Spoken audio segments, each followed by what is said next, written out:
আসসালামু আলাইকুম এভরিওয়ান। আশা করছি সবাই অনেক অনেক ভালো আছো। শুনলাম তোমার নাকি সংক্রায়ণ নিয়ে অনেক প্রবলেম হচ্ছে। আজকের পর থেকে আশা করি তুমি প্রবলেম লাগাতে চাইলেও আর এটা প্রবলেম হবে না। তো আজকে আমরা শুরু করতে যাচ্ছি সংকরায়ন সম্পর্কিত বিস্তারিত আলোচনা নিয়ে। আজকে আমরা এটা কোর বেসিক থেকে যাব এবং একটা কথা বলে রাখা ভালো, সংকরায়নের উপর বাংলাদেশে একটা সেরা ক্লাস হতে যাচ্ছে আজকের এই ক্লাসটা।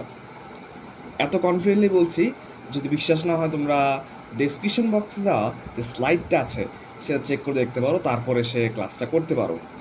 সো কথা না বাড়িয়ে শুরু করা যাক আজকের এই লেকচার। সো সংকরায়ন শুরু করতে গেলে আমাদের ওভারল্যাপ, যেটাকে বাংলাতে বলা হয় অধিক্রমণ, সেটা বুঝতে হবে। অ্যাকচুয়ালি অধিক্রমণ শব্দটা একটু আনকমফোর্টেবল লাগে বা একটু কঠিন লাগে, তো এই কারণে ওভারল্যাপ শব্দটা আমি ইউজ করব। ঠিক আছে? তো এখন এ ব্যাপারটা অ্যাকচুয়ালি কী, এটা আমরা জানি যে সমজীব বন্ধনের ক্ষেত্রে কি হয়। সমজীব বন্ধনের ক্ষেত্রে একটা যৌগ একটা মৌলের সাথে আরেকটা মৌলের সাথে যুক্ত হয়। কীভাবে যুক্ত হয়? ইলেকট্রন শেয়ার করে। তো ইলেকট্রন শেয়ার করে যখন যুক্ত হয়, একটা আরেকটার উপর কিন্তু এভাবে অ্যাকচুয়ালি কি মানে লেগে যায়, একটা ওভারল্যাপ হয়ে যায়। ঠিক আছে? তো এটা অ্যাকচুয়ালি সেমভাবে অরবিটালের ক্ষেত্রেও ঘটে। এস অরবিটাল এবং আরেকটা এস অরবিটাল যখন পরস্পর যুক্ত হয় তখন অ্যাকচুয়ালি কি এস এস ওভারল্যাপ হয়। যখন এসপি অরবিটাল যখন একসাথে যুক্ত হয় তখন অ্যাকচুয়ালি কি এসপি ওভারল্যাপ হয়। এভাবে পিপি অরবিটাল যুক্ত হলে পিপি ওভারল্যাপ। বাট কাহিনী হচ্ছে এটা অ্যাকচুয়ালি দুইভাবে হতে পারে। একটা হচ্ছে তোমার সাইড ওয়াইজ হতে পারে, আর একটা হচ্ছে তোমার এক্সিস ওয়াইজ হতে পারে। সাইড ওয়াইজ হলে অ্যাকচুয়ালি তোমার হচ্ছে এই সাইড আর এই সাইড লাগবে এভাবে, এটাকে বলা অ্যাকচুয়ালি পাই বন্ড। এক্ষেত্রে অ্যাকচুয়ালি কী করবে, এক্ষেত্রে অ্যাকচুয়ালি ঘটবে হচ্ছে পাই বন্ডের ওভারল্যাপ হবে। এক্ষেত্রে অ্যাকচুয়ালি কী হবে, পাই বন্ডের। আর যখন মুখোমুখি অতিক্রমণ হবে, মুখোমুখি ওভারল্যাপ হবে, ঠিক আছে, তখন অ্যাকচুয়ালি কি এটা অ্যাকচুয়ালি সিগমা বন্ড গঠন করবে। ঠিক আছে, সিগমা বন্ড অ্যাকচুয়ালি এখান থেকে গঠন হবে। এখন ব্যাপারটা অ্যাকচুয়ালি কি, এখানে একটা কথা আছে যে তুমি এখানে দেখতে পারতেছো যে দুইটা প্লাস অ্যাকচুয়ালি এখান থেকে যুক্ত হইতেছে। ঠিক আছে, এখানে মাইনাস প্রান্ত আর প্লাস প্রান্ত কিন্তু কখনো যুক্ত হইতেছে না, দুটো প্লাস প্রান্ত একসাথে যুক্ত হইতেছে। এটার অ্যাকচুয়ালি বেসিক্যাল কাহিনীটা কি অ্যাকচুয়ালি বেসিক্যালি এটার কাহিনীটা কি? কাহিনীটা হচ্ছে অ্যাকচুয়ালি পজিটিভ দশা নেগেটিভ দশা মানে কি অ্যাকচুয়ালি আমরা জানি যে তরঙ্গর মধ্যে একটা শীর্ষস্থান আছে। তো ওই শীর্ষস্থানের মধ্যে যেই জায়গাটার মধ্যে যেখানে ইলেকট্রন পাওয়ার সম্ভাবনা সর্বোচ্চ থাকে তাকে অ্যাকচুয়ালি বলা হয় অ্যাকচুয়ালি আমাদের পজিটিভ দশা। যে স্থানে ইলেকট্রন পাওয়ার সম্ভাবনা সর্বোচ্চ, তরঙ্গের যে স্থানে ইলেকট্রন পাওয়ার সম্ভাবনা সর্বোচ্চ তাকে বলা হয় পজিটিভ দশা, এবং যেখানে সবচেয়ে কম থাকে ইলেকট্রন সেই দশাটাকে বলা হয় অ্যাকচুয়ালি কি নেগেটিভ দশা। এবং ব্যাপারটা হচ্ছে এরকম যে শঙ্কর অরবিটালগুলো এখানে দেখো লেখা আছে যে, আচ্ছা এটার পরে এইখানে এই চিত্রটার মধ্যে দেখো যে পজিটিভ এক্স দশা, এখানে পজিটিভ প্রান্ত যেটা, এখানে যে পজিটিভ প্রান্ত দুইটা একসাথে যুক্ত হয় অ্যাকচুয়ালি কি সিগমা বন্ধনের সৃষ্টি করতেছে। এখানে কি করতেছে, এসপি অতিক্রমণ করতেছে। এবং দেখো যে এখানে এই পজিটিভ এবং এটা পজিটিভ, তার মানে এটা কি একই দশায় আছে, সেই ক্ষেত্রে অ্যাকচুয়ালি কি সিগমা বন্ধনের সৃষ্টি অসম্ভব। ঠিক আছে, সিগমা বন্ধনের সৃষ্টি অসম্ভব কখন, যখন তারা একই দশায় থাকে। বাট দেখো যখন এটা পজিটিভ এবং নেগেটিভ প্রান্ত দুইটা যখন একসাথে হইতেছে, পজিটিভ নেগেটিভ মানে কি, পজিটিভ নেগেটিভ মানে হচ্ছে যেখানে ইলেকট্রন পাওয়ার সম্ভাবনা সর্বোচ্চ যে তরঙ্গের শীর্ষস্থানে সেটাকে অ্যাকচুয়ালি বলা হয় পজিটিভ দশা, এবং যে স্থানে ইলেকট্রন পাওয়ার সম্ভাবনা সবচেয়ে কম সেটা অ্যাকচুয়ালি বলা হয় কি নেগেটিভ দশা। তো এই প্রান্তে হচ্ছে পজিটিভ পাওয়ার মানে এই প্রান্তে ইলেকট্রন পাওয়ার সম্ভাবনা সর্বোচ্চ, এই কারণে অ্যাকচুয়ালি এটা পজিটিভ প্রান্ত, এবং এখানে সবচেয়ে কম, তাই এটা হচ্ছে নেগেটিভ প্রান্ত।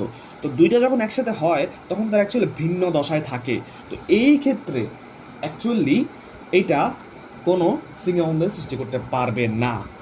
ক্লিয়ার হচ্ছে ব্যাপারটা? আশা করি ব্যাপারটা এখন পর্যন্ত ক্লিয়ার আছে। এখন নেক্সট টপিকে যাই।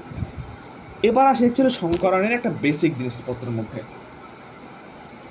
এইটার মধ্যে আমরা যেটা দেখতে পাচ্ছি, সংকর যে অরবিটালগুলো আছে, এখন আমরা অ্যাকচুয়ালি সংকরায়নের একবারে বেসিক লেভেলে ঢুকবো। এতক্ষণ জাস্ট ওভারল্যাপের মধ্যে আমরা ছিলাম। এখন সংকর অরবিটালগুলো অ্যাকচুয়ালি সবসময় মুখোমুখি ওভারল্যাপ এর মাধ্যমে সিগমা বন্ধনের সৃষ্টি করে। ঠিক আছে, এইখানে এই কথাটা কিন্তু অনেক গুরুত্বপূর্ণ একটা কথা। সংকর যে অরবিটালগুলো আছে সেগুলো শুধুমাত্র মুখোমুখি ওভারল্যাপ করতে পারে, মুখোমুখি ওভারল্যাপ করেই অ্যাকচুয়ালি কি এরা সিগমা বন্ধনের সৃষ্টি করে। এখন তাহলে কি আমরা তো একটু আগে পড়ছিলাম যে এখানে পাই বন্ধন অ্যাকচুয়ালি ওভারল্যাপের মাধ্যমে গঠিত হয়, ঠিক আছে, সাইড ওয়াইজ ওভারল্যাপের মাধ্যমে, কিন্তু এখানে পিপি সাইড ওয়াইজ ওভারল্যাপ হইতে পারে। বাট এইখানে আমরা দেখতেছি যে সংকর যে অরবিটালগুলো আছে সেগুলো অ্যাকচুয়ালি কি মুখোমুখি ওভারল্যাপের মাধ্যমে সিগমা বন্ধন সৃষ্টি করে। দ্যাট মিনস অ্যাকচুয়ালি সংকর অরবিটাল অ্যাকচুয়ালি পাই বন্ধনের মাধ্যমে গঠিত হতে পারে না।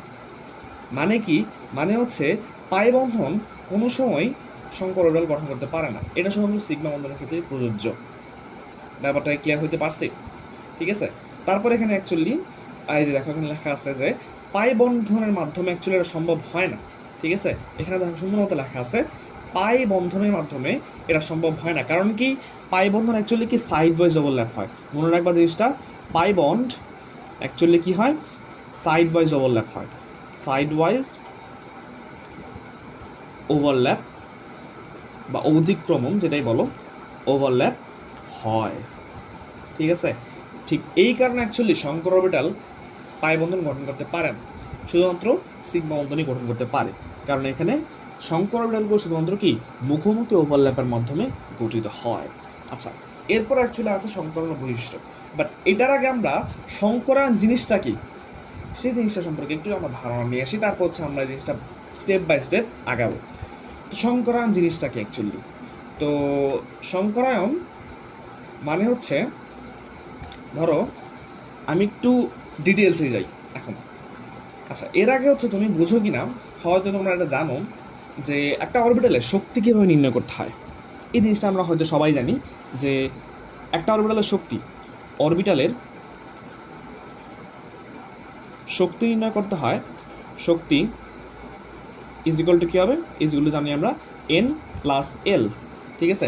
এন হচ্ছে কি এখানে প্রধান কোয়ান্টাম সংখ্যা এবং এল হচ্ছে কি এখানে সহকারী কোয়ান্টাম সংখ্যা, এবং এল এর মানগুলো কয়েকটা ক্ষেত্রে ফিক্সড। এস যে উপশক্তি স্তরটা আছে সেই উপশক্তি স্তরের ক্ষেত্রে এল এর মান হচ্ছে 0, ধরো। তারপর হচ্ছে পি এর ক্ষেত্রে এল এর মান হচ্ছে 1, তারপর হচ্ছে ডি এর ক্ষেত্রে হচ্ছে এল এর মান কী হবে আমরা সবাই জানি 2 হবে, এবং এফ এই অরবিটালের ক্ষেত্রে এই উপশক্তি স্তরের ক্ষেত্রে হবে কি এল ইজ ইকুয়াল টু 3। আচ্ছা, তোমরা তো এটা সবাই জানো যে অরবিটাল এবং হচ্ছে উপশক্তি সেম জিনিস না, ঠিক আছে। তো এটা যদি না জানো তখন এটা নেক্সট কোনো একটা সময় আমি দেখা দিব। বাট মনে রাখবা অরবিটাল এবং উপশক্তি স্তর কোনো সময় সেম জিনিস না, ঠিক আছে। একটু হিন্ট দিয়ে রাখি, সেটা হচ্ছে কোয়ান্টাম সংখ্যা দিয়ে ব্যাখ্যা করতে পারো, ঠিক আছে। আচ্ছা, তো এখন ধরো হচ্ছে অরবিটাল শক্তি কীভাবে নির্ণয় করবো। ধরো আমি একটা এরকম একটা জিনিস নিলাম, ধরো 3p, ঠিক আছে।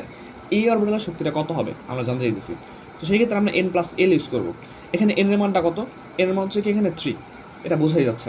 তারপর হচ্ছে এল এর মান, পি এর ক্ষেত্রে এল এর মান আমরা কত দেখছি এনে 1, এখানে জাস্ট 1টা বসা দিলে যেটা আসছে সেটা অ্যাকচুয়ালি কি 4, এটা অ্যাকচুয়ালি অরবিটালের শক্তি, ঠিক আছে। এখন ধরো আমি এটা এখন 3s নেই, 3s যদি নেই তো সেক্ষেত্রে কি আসতেছে n plus L is equal to কি 3 প্লাস 0 ইজ ইকুয়াল টু 3। এখন একটু দেখো তো এখানে, তাহলে 3p আর 3s কি সমশক্তি সম্পন্ন? অবশ্যই না। এখানে দেখা যাচ্ছে 3p এর শক্তি কত আসতেছে 4 এবং 3s এর শক্তি কত আসতেছে 3। দ্যাট মিনস তারা কি পরস্পর অসম শক্তি সম্পন্ন। বুঝছি ব্যাপারটা, ক্লিয়ার হয়েছে? বা 3p এর মধ্যে অ্যাকচুয়ালি এখানে 3px আছে, তারপর 3py আছে, তারপর 3pz আছে, এগুলা কিন্তু অ্যাকচুয়ালি তারা সমশক্তি সম্পন্ন। বাট 3p এবং 3s এদের মধ্যে কিন্তু পার্থক্য আছে। দ্যাট মিনস তারা কি অ্যাকচুয়ালি অসমশক্তি সম্পন্ন অরবিটাল। এতটুকু ক্লিয়ার হয়েছে? ঠিক আছে, এতটুকু ক্লিয়ার হলে মানে সংকরায়ন তোমার জন্য পানি ভাত, ঠিক আছে। এখন পরের টপিকে আসি। এই যে দেখো এখন হচ্ছে সংকরণটা একবারে ইজি হয়ে যাবে। মূলত আমরা যে অসমশক্তি সম্পন্ন অরবিটাল নিয়ে আলোচনা করতেছিলাম সেটা নিয়ে অ্যাকচুয়ালি আলোচনা করব। তো এই যে অসমশক্তির যে অরবিটালগুলো আছে, তো এই অরবিটালগুলোকে যদি আমরা মিক্স করে দেই সেখান থেকে অ্যাকচুয়ালি আমাদের এখানে সমশক্তি সম্পন্ন অরবিটাল সৃষ্টি হয়। আমরা অ্যাকচুয়ালি অসমশক্তি অরবিটালকে আমরা মিক্স করার ফলে একটা সমশক্তি সম্পন্ন অরবিটাল তৈরি হবে। এই যে আমরা প্রসেসটা করতেছি সেই প্রসেসটার নাম হচ্ছে অ্যাকচুয়ালি কি হাইব্রিডাইজেশন, ঠিক আছে। অসমশক্তি সম্পন্ন অরবিটাল থেকে সমশক্তি সম্পন্ন অরবিটাল মিক্সচার করে অসমশক্তির অরবিটালকে মিক্সচার করে সমশক্তির অরবিটাল তৈরি করার যে প্রসেসটা, সেই প্রসেসটাকে অ্যাকচুয়ালি কী বলা হয়? হাইব্রিডাইজেশন। এবং মনে রাখবো সব সময় যে এই যে অসমশক্তি সম্পন্ন যে অরবিটাল আছে, এরা হচ্ছে কি অসংকরিত অবস্থায় থাকে। যখন সমশক্তি সম্পন্ন হয়ে যায় তখন কি তারা সংকরিত অরবিটালে পরিণত হয়, সংকরিত অরবিটালে পরিণত হয়।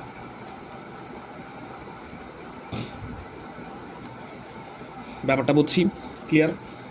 এবং আরেকটা জিনিস সেটা আমরা বৈশিষ্ট্যতে গিয়ে পড়বো, বাট ব্যাপারটা কি সেটা হচ্ছে তোমার এই যে অসমশক্তি সম্পন্ন যে অরবিটালগুলো নিলা, সেটার যে নাম্বারটা, ধরো আমি একটু উদাহরণ দিই তাহলে ব্যাপারটা বুঝতে ক্লিয়ার হবে। তো এখন দেখো, ধরো আমি এখানে আগেরটার মধ্যে কী উদাহরণ দিয়েছিলাম? 3s এবং 3p। ধরো আমি এখানে 3s এবং 3pকে মিক্সচার করব, ঠিক আছে? তাহলে এখানে অ্যাকচুয়ালি কোন উপশক্তি স্তরগুলো আছে? একটা হচ্ছে s আছে আর একটা হচ্ছে p আছে। তো এই s এবং p মিক্সচার হয়ে যে অরবিটালটা গঠন করবে সেটা অ্যাকচুয়ালি কি sp অরবিটাল। sp অ্যাকচুয়ালি ব্যাপারটা কীরকম? ধরো s এর মধ্যে একটা ইলেকট্রন আছে আর p এর মধ্যে হচ্ছে ধরো দুইটা ইলেকট্রন আছে, ঠিক আছে? তো এইখান থেকে অ্যাকচুয়ালি কি sp একটা অসংকরিত অরবিটাল গঠন করতে পারে। ব্যাপারটা হচ্ছে আরেকটু ক্লিয়ার হবো আস্তে আস্তে যখন আমরা আরেকটু স্পেসিফিক উদাহরণ যাব, ঠিক আছে? জাস্ট এতটুকু জেনে রাখো যে sp থেকে অসংকরিত অরবিটাল, sp থেকে সংকরিত অরবিটাল sp তে পরিণত হইতেছে। এখন এই যে এখানে অসংকরিত অবস্থায় আছে এগুলা s এবং p, এগুলাকে দেখো তো s এর মধ্যে এটা কি এবং p এর মধ্যে যে জিনিসটা আছে এগুলোকে অ্যাকচুয়ালি আমরা আগেই বলে আসছি তারা কি অসমশক্তি সম্পন্ন অরবিটাল, ঠিক আছে? আচ্ছা, এই এতটুকু বুঝছো কিনা আমার জাস্ট বলো, তাহলে ঠিক আছে। এখন আরেকটা ব্যাপার, যেটা তুমি যত সংখ্যক অসমশক্তি সম্পন্ন অরবিটাল নিবা, ধরো এটার নাম্বারটা ধরো আমি n1, ঠিক আছে? যত সংখ্যক অসমশক্তি সম্পন্ন অরবিটাল নিবা এবং এখান থেকে যে সমশক্তি সম্পন্ন অরবিটাল যে তৈরি হবে যত সংখ্যক, এটাকে ধরলাম আমি n2, তখন এই n1 এবং n2 অলওয়েজ সমান হবে, ঠিক আছে? বুঝতে পারছি? অর্থাৎ যত সংখ্যক অসমশক্তি সম্পন্ন অরবিটাল তো মিক্সচার করবা, ঠিক তত সংখ্যক সমশক্তি সম্পন্ন অরবিটাল তুমি এখান থেকে পেয়ে যাবা হাইব্রিডাইজেশন করার ফলেও, ঠিক আছে? এবং আরেকটা জিনিস মনে রাখবা, যেটা সেটা হচ্ছে হাইব্রিড অরবিটাল পাউলি এবং হুন্ডের বর্জনীতি মানে, ঠিক আছে? আচ্ছা, এবার আসে আমরা একটু বৈশিষ্ট্যতে, তাহলে আমরা ব্যাপারটা সম্পর্কে আরেকটু অবগত হব, ঠিক আছে? এবার চলো আমরা একটু বৈশিষ্ট্যতে যাই, যেটা আমরা আগে ছেড়ে আসছিলাম। আচ্ছা, এখানটা একটু দেখো ব্যাপারটা কীরকম। এখানে বলতেছে যে সংকরণের বৈশিষ্ট্য, কী বৈশিষ্ট্যগুলো প্রথম আমরা একটু পড়ি। যেসব পারমাণবিক অরবিটাল সংকরায়নে অংশগ্রহণ করে তাদের মধ্যে শক্তির যে পার্থক্য আছে সেই শক্তির পার্থক্য খুবই কম, ঠিক আছে? শক্তির পার্থক্য এদের খুবই কম থাকবে, কারণ অ্যাকচুয়ালি তাদের এখান থেকে যদি sp উৎপন্ন হয়, ধর ব্যাপারটা কীরকম, তাদের এখান থেকে যদি sp উৎপন্ন হয় তার প্রত্যেকটা অরবিটাল হচ্ছে sp হবে, ঠিক আছে? তো তাদের মধ্যে অ্যাকচুয়ালি শক্তি যদি শক্তি যদি হিসাব করো n+l দ্বারা, তখন অ্যাকচুয়ালি পার্থক্য খুব বেশি একটা থাকে না এখান থেকে, ঠিক আছে? এতটুকু বুঝতে পারছি। আচ্ছা, পরে আসি। সংকরায়নে যত সংখ্যক পারমাণবিক অরবিটাল অংশগ্রহণ করে ঠিক তত সমসংখ্যক সংকরিত অরবিটাল উৎপন্ন হয়। এটা অ্যাকচুয়ালি আমি এক্ষুনি বলে আসলাম, ঠিক আছে? এরপর আছে হচ্ছে সংকরণের প্রতিটি সংকরণের পর প্রতিটি সংকরিত অরবিটাল একই আকৃতির এবং সমশক্তি সম্পন্ন হয়, ঠিক আছে? এবং তারা হচ্ছে একই আকৃতির হবে, আকৃতিটা তাদের সেম থাকবে, সমশক্তি সম্পন্ন হতে বললামই, এবং তাদের হচ্ছে আকৃতি যেটা আছে সেই আকৃতিটা কি মানে একই হবে। আচ্ছা, এখন সংকরিত যে অরবিটালগুলো আছে, অরবিটালগুলো নিউক্লিয়াসের যে কোনো একটি দিকে ইলেকট্রন ঘনত্ব একটা অবশ্যই বেশি থাকবে, ঠিক আছে?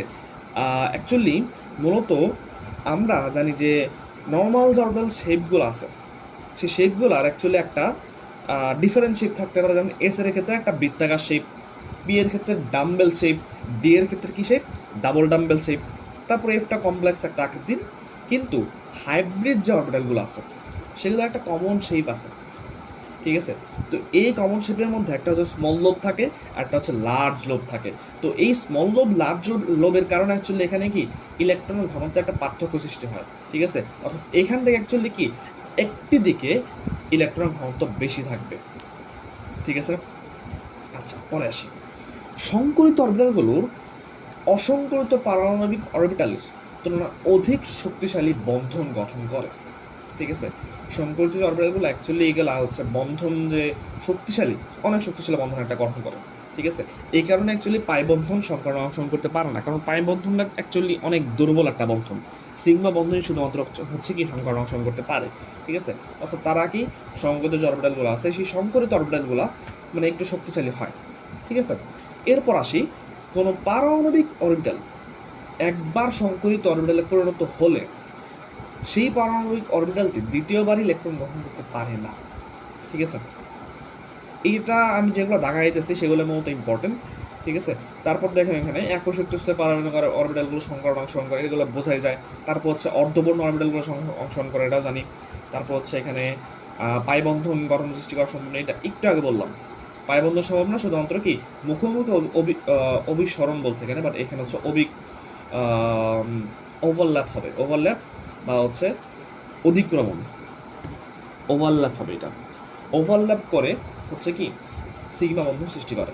তারপর সংকরণের প্রকৃতি, অণুর জ্যামিতিক গঠন কাঠামো, বন্ধন কোণের মান সম্পর্কে ধারণা পাওয়া যায় সংকরণের মাধ্যমে। এটা আমরা সামনে জানতে পারবো যে বন্ধন কোণ এবং জ্যামিতিক গঠন অ্যাকচুয়ালি কি সংকরণের উপর ডিপেন্ড করে, ঠিক আছে। তারপর আসি, সংকরণের অরবিটালগুলো জোড় ইলেকট্রনের ক্ষেত্রে, সংকরণের ক্ষেত্রে নির্দিষ্ট জ্যামিতিক গঠন সৃষ্টি হয়। অ্যাকচুয়ালি মূলত যখন লোন পেয়ার ইলেকট্রন থাকে তখন অ্যাকচুয়ালি কি এই বন্ধন কোণ যেটা থাকে সংকরণ নর্মালি যেটা হওয়ার কথা সেটা থেকে অ্যাকচুয়ালি বিকৃতি ঘটে, ঠিক আছে। এটারও কাহিনী আস্তে আস্তে আমরা জানতে পারবো, ঠিক আছে। মাত্র শুরু করলাম। এরপর সংকরিত যে অরবিটালগুলো আছে সেগুলো অ্যাকচুয়ালি কি সমদশায়িত হওয়ায় গঠিত বন্ধন জ্যামিতি যথাযথভাবে অনুসরণ করে, ঠিক আছে। যতগুলো দেখা যায় এতটুকু ইম্পর্টেন্ট, এর থেকে বেশি দরকার নেই অ্যাকচুয়ালি। আচ্ছা, এরপরে আসি।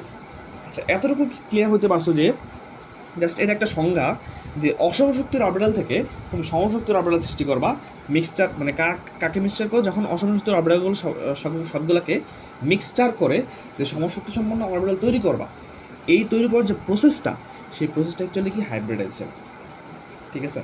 আচ্ছা, এতটুকু ক্লিয়ার হয়েছে। এবার হচ্ছে শেপ অফ হাইব্রিড অরবিটাল। একটু আগে আমরা দেখে আসলাম যে এদের যে আকৃতিগুলো আছে, এই যে এখানে দেখে আসলাম মাত্র যে সংকরিত অরবিটাল হচ্ছে সবসময় কি একই আকৃতি সম্পন্ন হবে, ঠিক আছে। আকৃতি তাদের কি হবে, একই রকম হবে, এতটুকু আমরা দেখে আসলাম।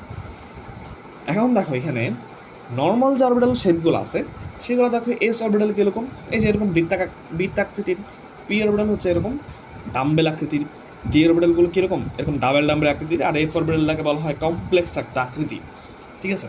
কিন্তু এই যে হাইব্রিড যে অরবিটাল আছে না, অর্থাৎ কি হাইব্রিডাইজেশনের পরে যে অরবিটালটা সৃষ্টি হয়, তো সেই সকল অরবিটালের একটা কমন শেপ থাকে, এদেরকে একটা কমন শেপ থাকে, ঠিক আছে। একটা কমন শেপ তাদের থাকে, কমন শেপ থাকে। তো এই কমন শেপটা অ্যাকচুয়ালি দেখতে কীরকম, দেখতে হচ্ছে, আমি একটু যদি এভাবে আঁকি চেষ্টা করি, এটা হচ্ছে না, আচ্ছা ঠিক আছে সমস্যা নাই। এই যে দেখো ব্যাপারটা হচ্ছে দেখতে এরকম হয়,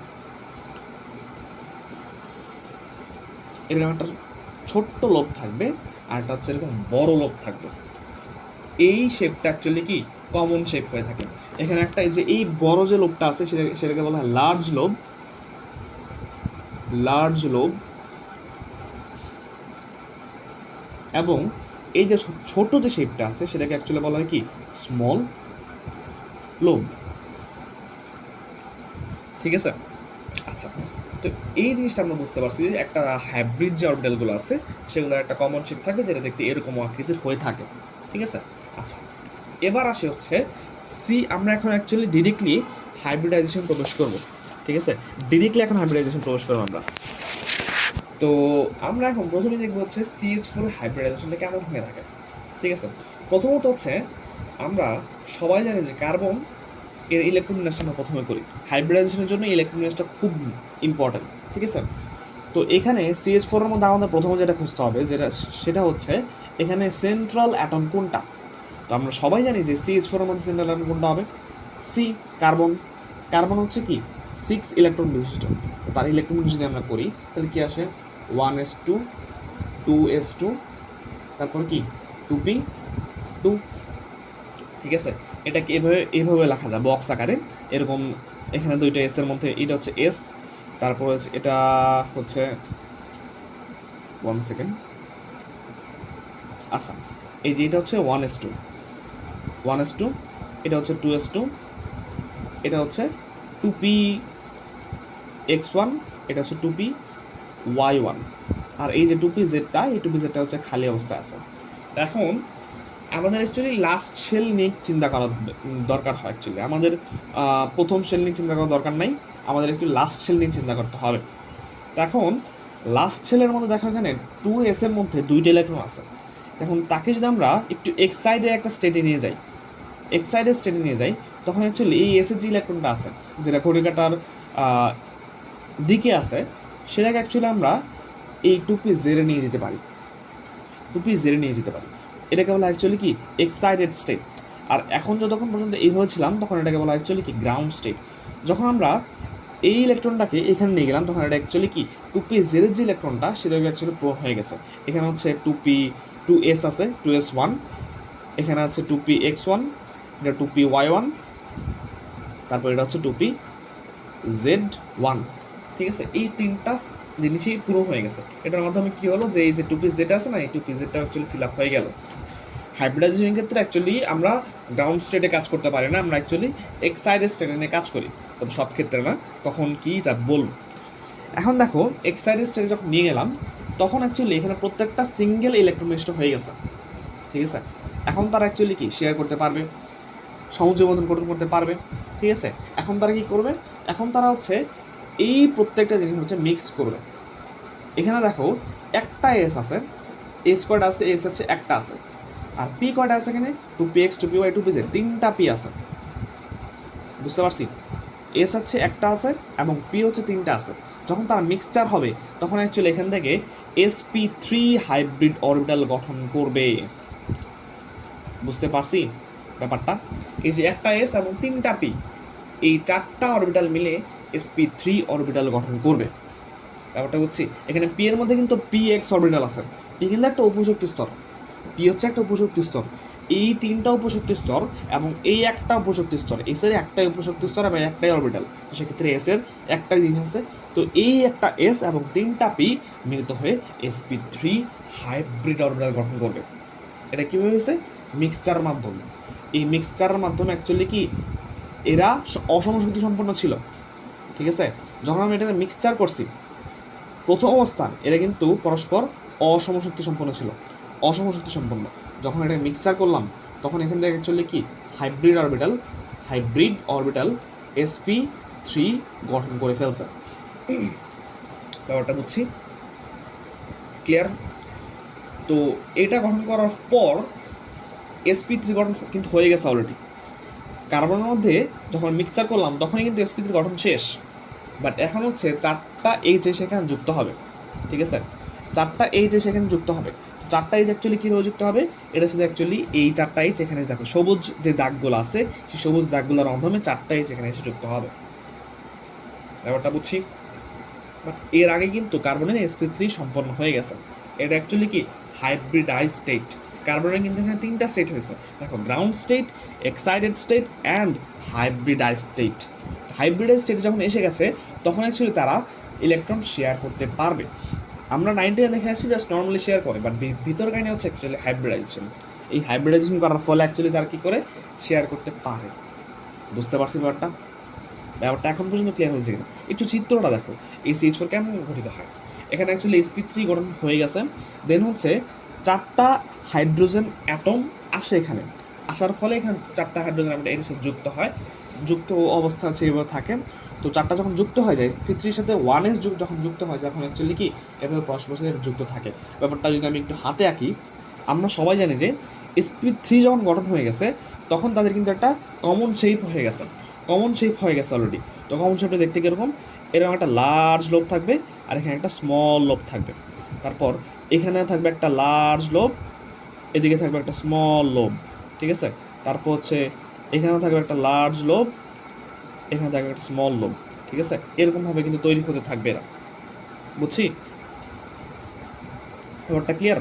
এই লার্জ এবং স্মল লোব থেকে অ্যাকচুয়ালি কি 4টা হাইড্রোজেন এসে যুক্ত হতে পারবে। ব্যাপারটা আমি একটু হাতে আঁকি, তাহলে আর একটু বুঝতে ক্লিয়ার হতে পারে। দেখো, এইখানে এই লার্জ লোবের সাথে এখানে একটা স্মল লোব, তারপর এইখানে একটা, তারপর হচ্ছে এইখানে একটা, তারপর হচ্ছে এখানে একটা। এই চারটার সাথে এখানে অ্যাকচুয়ালি কি হাইড্রোজেন অ্যাটমগুলো এসে যুক্ত হবে। এই একটা হাইড্রোজেন অ্যাটম, এখানে একটু বড় হয়ে গেছে ব্যাপারটা, একটু ছোট করি।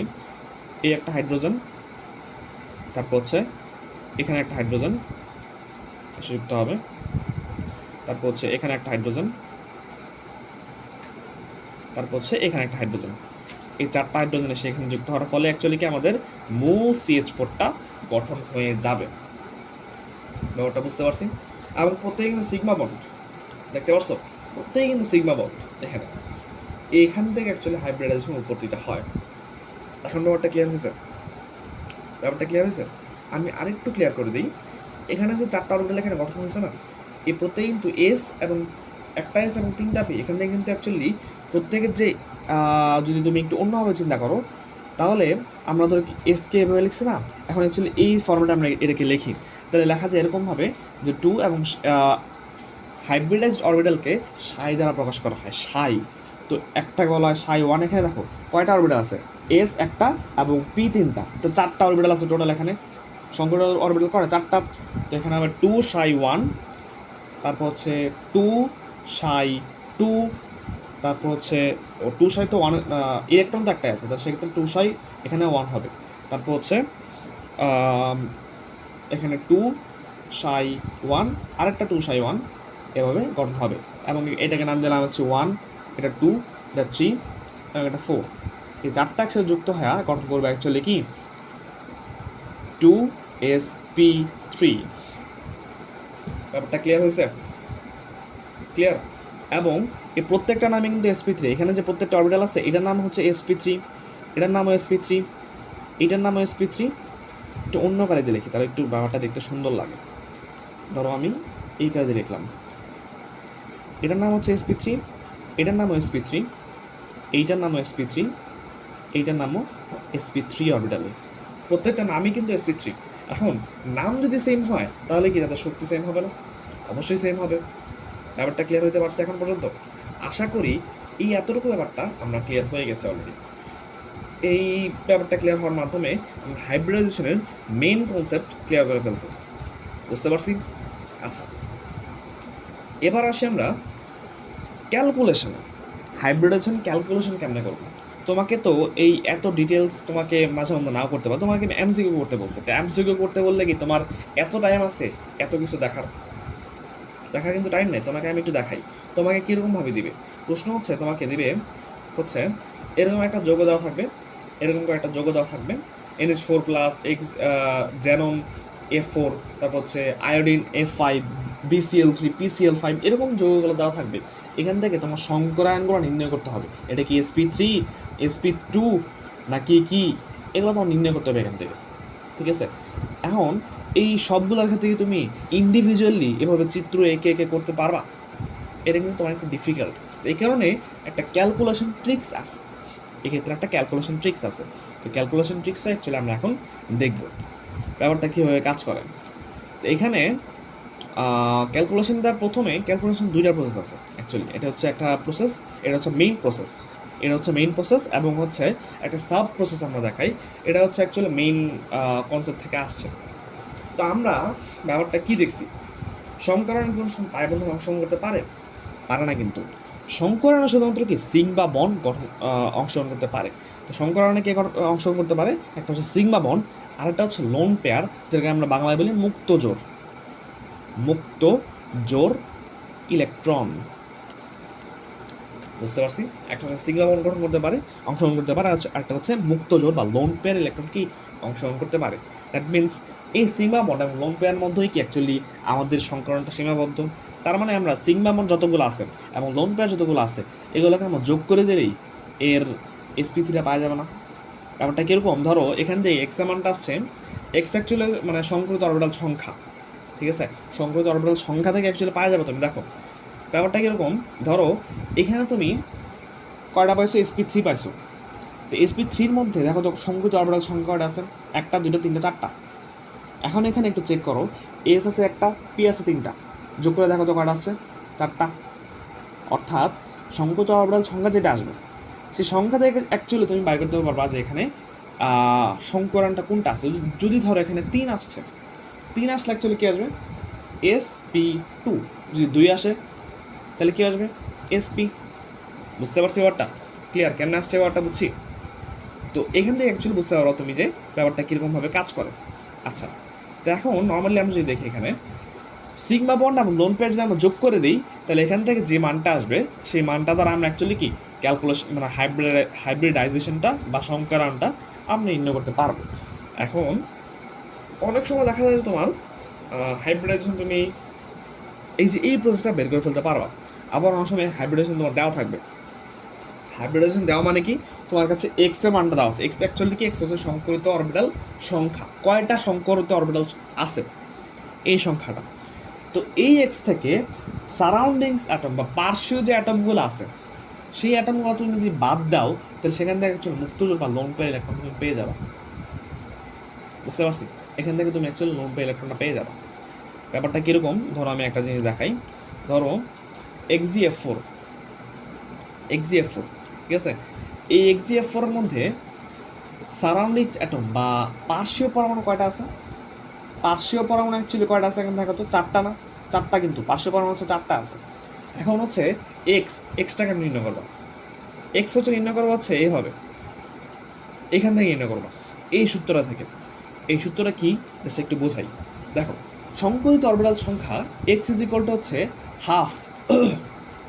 Half into valence electron of central atom. ঠিক আছে, valence electron of central atom মানে কি, মানে সেন্ট্রাল যে অ্যাটমটা থাকবে সেই সেন্ট্রাল অ্যাটমের হচ্ছে তোমার ভ্যালেন্সি, মানে যোজ্যতা ইলেকট্রন সংখ্যাটা কত, যোজ্যতা ইলেকট্রন মানে লাস্ট ছেলে কয়টা ইলেকট্রন আছে সেই সংখ্যাটা, সেন্ট্রাল অ্যাটমের লাস্ট ছেলে ইলেকট্রন সংখ্যা প্লাস মোনোভ্যালেন্ট অ্যাটম। মোনোভ্যালেন্ট অ্যাটম মানে হচ্ছে তোমার এক যোজ্যতা বিশিষ্ট অ্যাটম।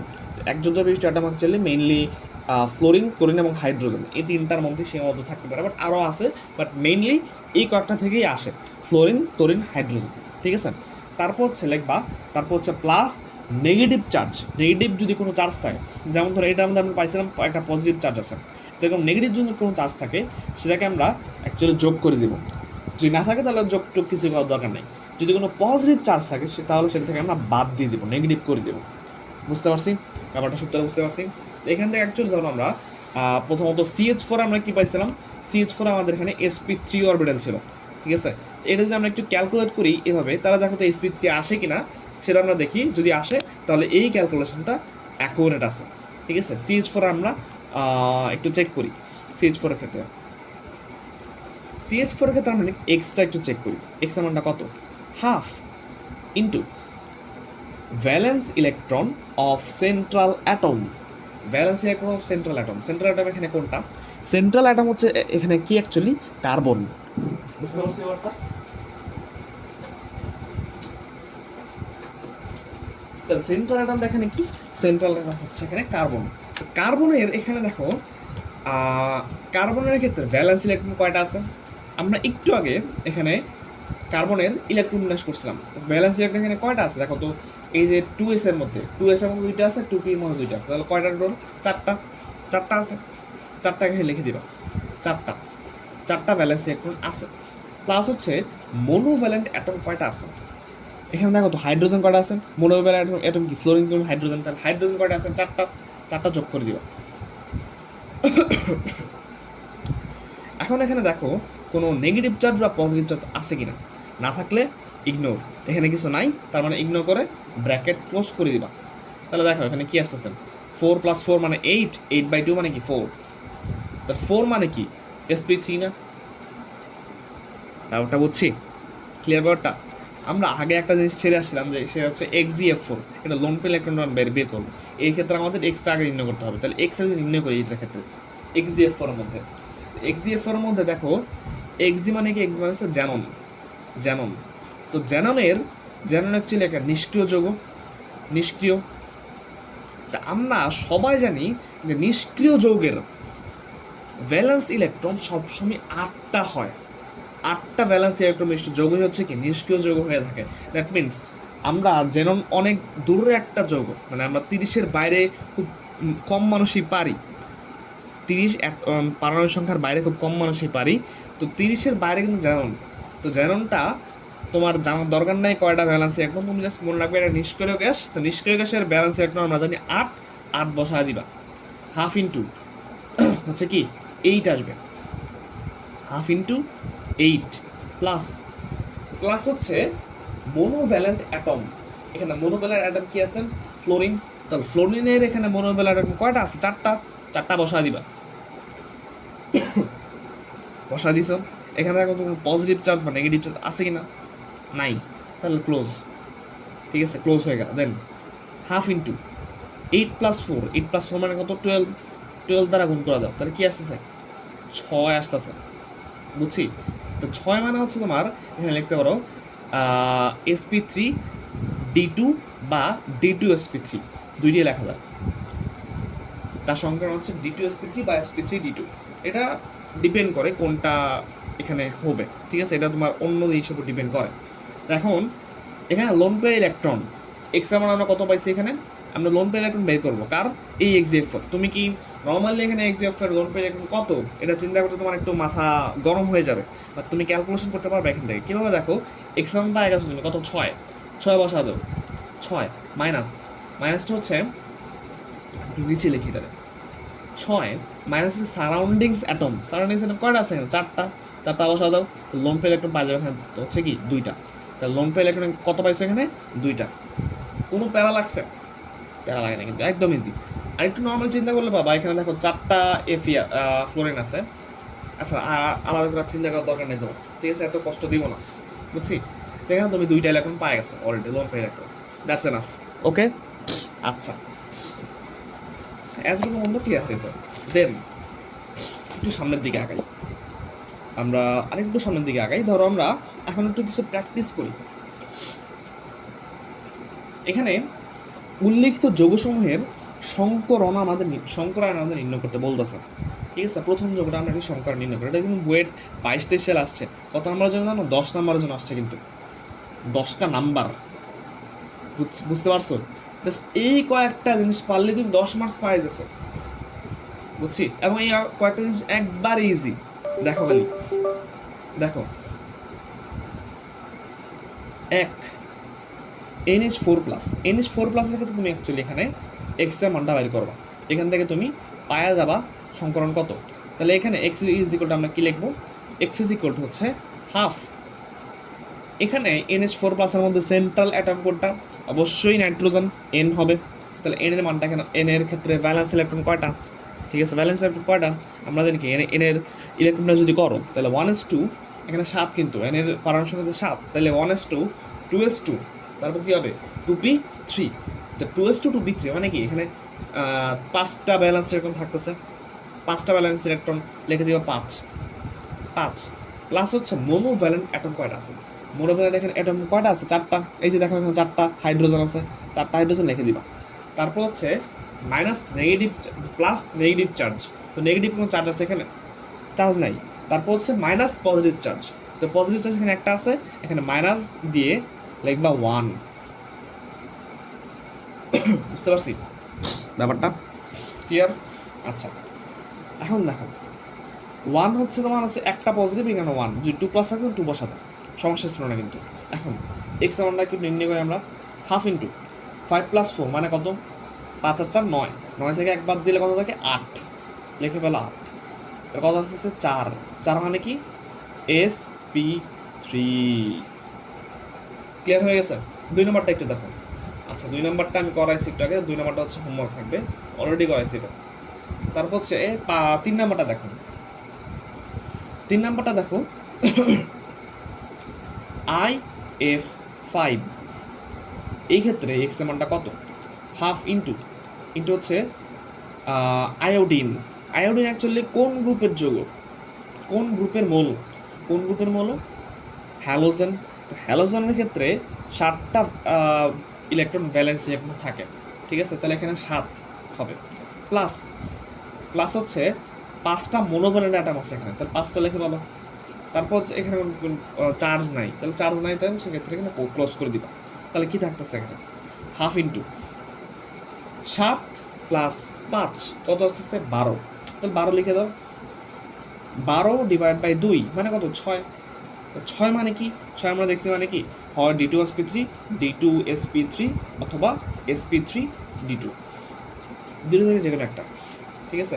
এরপর হচ্ছে ধরো এখানে BCl3 আর PCl5 আছে, তুমি BCl3টা করে নিবা, কি আসবে একটু আমাকে কমেন্ট বক্সে জানা দিবা। এরপর হচ্ছে আমি PCl5টা করে দিই।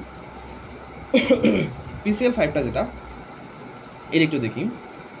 PCl5 এই ক্ষেত্রে আমরা এক্স অ্যামাউন্টটা নির্ণয় করব, এক্স। তাহলে এক্স ইকুয়াল এখানে কি আসবে? Half into phosphorus. ফসফরাসের ক্ষেত্রে ভ্যালেন্স ইলেকট্রন কয়টা? ঠিক আছে, ভ্যালেন্স ইলেকট্রন কয়টা ফসফরাসের ক্ষেত্রে?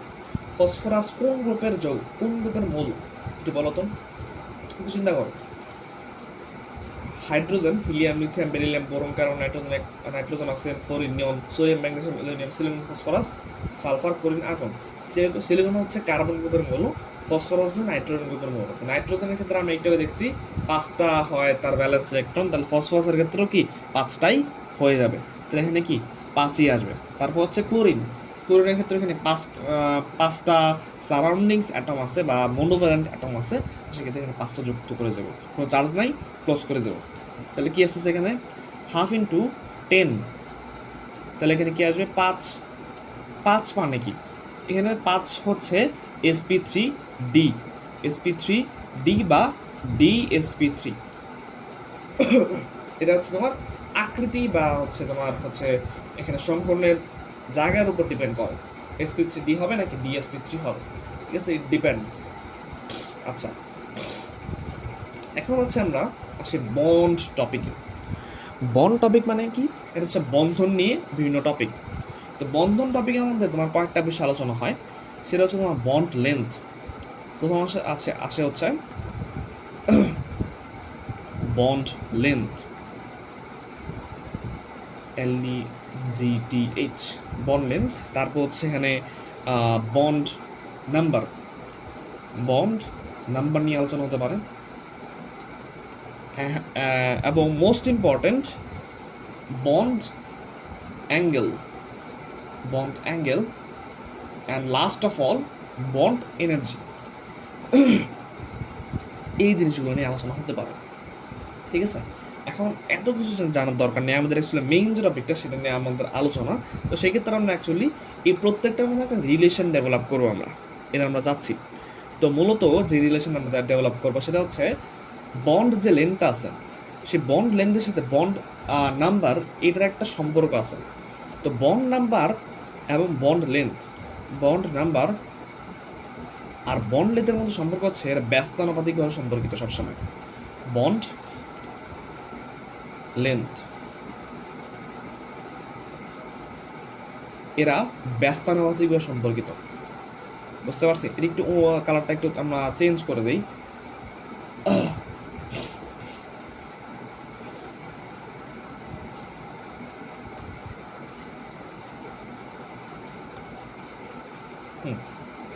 তো দেখো, এই বন্ড নাম্বার এবং বন্ড লেন্থের মধ্যে যে সম্পর্কটা, সেটা হচ্ছে ব্যস্তানুপাতিকভাবে সম্পর্কিত তারা।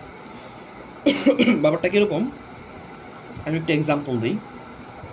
সেটা হচ্ছে ধরো কার্বন কার্বন, এখানে একটা সিঙ্গেল বন্ড আছে, তারপর হচ্ছে এখানে কার্বন কার্বন ডাবল বন্ড আছে, তারপর হচ্ছে কার্বন কার্বন ট্রিপল বন্ড আছে।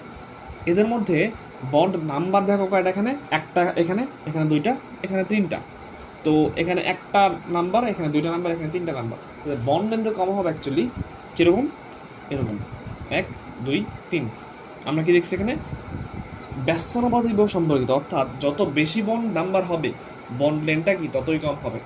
ঠিক আছে, তিনটার যে বন্ড লেন্থ সেটা থেকে দুইটার বন্ড লেন্থ অনেক বেশি, বন্ড লেন্থ দুইটা থেকে একটা বন্ড লেন্থ আরেকটু বেশি। বুঝতে পারছি ব্যাপারটা? আরেকটা উদাহরণ দিই, ধরো নাইট্রোজেন, এন একটা বন্ড দিয়ে তৈরি, এন দুইটা বন্ড দিয়ে তৈরি, তিনটা বন্ড দিয়ে তৈরি, এরকম হতে পারে। তো সেক্ষেত্রে এই ব্যাপারটা আরেকটা এটার মতো আগেরটার মতোই এরকম হবে 1 2 3। বুঝতে পারছি? আচ্ছা, এবার আসি আরেকটা ব্যাপারে, সেটা হচ্ছে বন্ড এনার্জি। বন্ড যে এনার্জি আছে, এনার্জি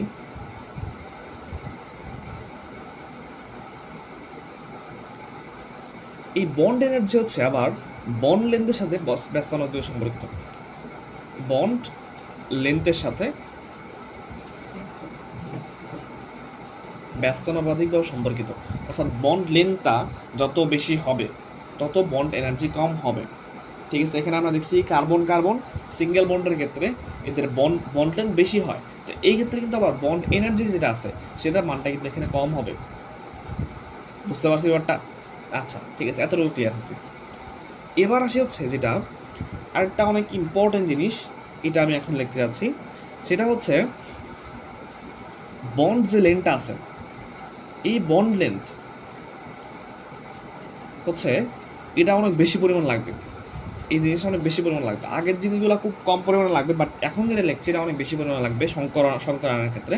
এই বন্ড লেন্থ হচ্ছে সংকরিত যে অরবিটাল আছে, সেই সংকরিত অরবিটালে এস চরিত্রের ব্যস্তানুপাতিক সম্পর্কিত। সংকরিত অরবিটালে অরবিটাল এ এস চরিত্র এর ব্যস্তানুপাতিকভাবে সম্পর্কিত। বুঝতে পারছি ব্যাপারটা? না বুঝলে বোঝাই দিচ্ছি, সমস্যা নেই। দেখো ব্যাপারটা কীরকম, ধরো আমি sp3 নিলাম, sp3 নিলাম, তারপর হচ্ছে এখানে নিলাম sp2, এখানে নিলাম sp। তো এখানে আমরা যদি তিনটা পার্সেন্টেজ করি, এখানে তাদের মধ্যে কতটুকু, এই sp3-র মধ্যে কতটুকু পার্সেন্টেজ আছে এস এর, এখানে কতটুকু পার্সেন্টেজ আছে এস এর, এবং এখানে কতটুকু আছে পার্সেন্টেজ এস এর। প্রথমত এখানে দেখো তিনটা পি আছে, একটা এস আছে। কয়টা পি? তিনটা পি এবং একটা এস। ঠিক আছে, অর্থাৎ চারটার মধ্যে একটা হচ্ছে এস আছে এখানে। বুঝতে পারছো? বুঝো ব্যাপারটা? কয়টা এস এখানে? একটা এস। কয়টার মধ্যে? চারটার মধ্যে। তো এখানে কি দিবা? 1/4 না? দেখো তো, 1/4 দিবা এখানে। তো 1/4 ইন্টু 100%, দেখো তো কত আসে।